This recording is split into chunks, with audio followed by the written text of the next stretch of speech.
Hi, good afternoon. My name is Victoria Sewing, and I wrote a paper on the novel The Invisible Man by Ralph Ellison. So, the theme of my paper was objectification through gender and race.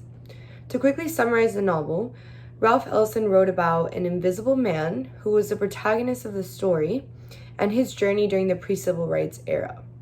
The Invisible Man was a young, ambitious African American who went through endless struggles due to his race.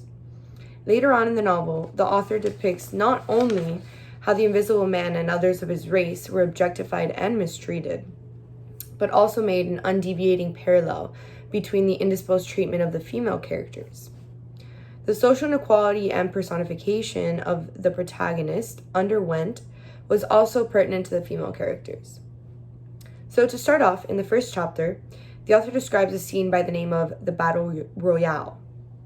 In this scene, the Invisible Man is invited to give a speech in front of the big shots, as the book says, who consisted of doctors, lawyers, judges, and so on. So upon his arrival there, he was joined by some of his other schoolmates. So the boys were lined up with blindfolds on, and once directed to remove them, a naked blonde woman was standing in the center. The boys were not to move and to just stand there. Some men were yelling to look at the woman, and others threatening the boys if they looked. This whole scene objectified this woman and expressed how her identity was redefined in a sexual aspect. She was seen as an object and entertainment for these men. In addition, the colored boys were seen in a primal way and almost made out to be sexual predators and a threat to the women in society.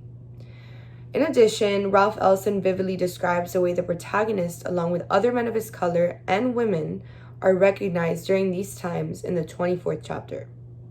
In this chapter, the protagonist invites a woman by the name of Sybil over to his place to get information out of the Brotherhood, since she was married to one of the members, his name being George. However, this took a huge turn. After drinking and a little bit of flirting, Sybil begins to describe her rape fantasies to the protagonist and was begging him to do it to her.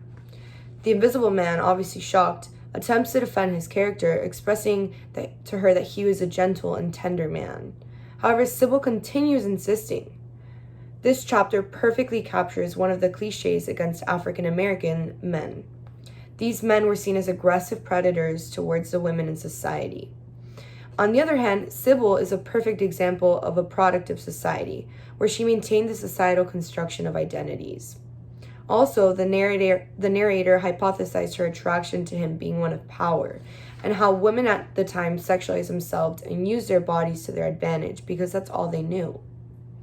Finally, racial prejudice and injustice caused by the white culture, along with his changing perceptions of himself, contributed to his invisibility and lack of identity. Ellison successfully depicted the complexity of being African American and a woman at a time when racial prejudice and social inequality was considered normal. Neither the females presented nor the Invisible Man were ever recognized as human beings by the patriarchy. Thank you.